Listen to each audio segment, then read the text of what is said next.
নির্বাচনের আগে সংস্কারের আইনি ভিত্তি দিতে হবে আর একটি সুষ্ঠু নির্বাচনের মাধ্যমেই বাংলাদেশের সংকট দূর হবে বলে মন্তব্য করেছেন জামায়াতের নায়েবে আমির ডক্টর সৈয়দ আব্দুল্লাহ মোহাম্মদ তাহের। সকালে কুমিল্লা ৬ সদর আসনে আসন্ন জাতীয় সংসদ নির্বাচনে কেন্দ্রীয় কমিটির পরিচালক ও সহকারী পরিচালকদের সমাবেশে যোগ দেন তিনি।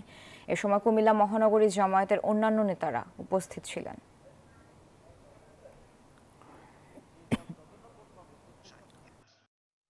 এই দেশটা যাতে মৌলবাদীদের চলাচলের অবরণ্য না হয় এবং দক্ষিণপন্থী মৌলবাদীদের উত্থান কেউ কেউ খুব আতঙ্কিত হয়ে পড়েছেন, এ সমস্ত কথা আমরা আগে পতিত স্বৈরাচার এবং পতিত ফেসিবাদের যারা প্রতিনিধিত্ব করত আওয়ামী লীগ তাদের কাছ থেকে শুনতাম।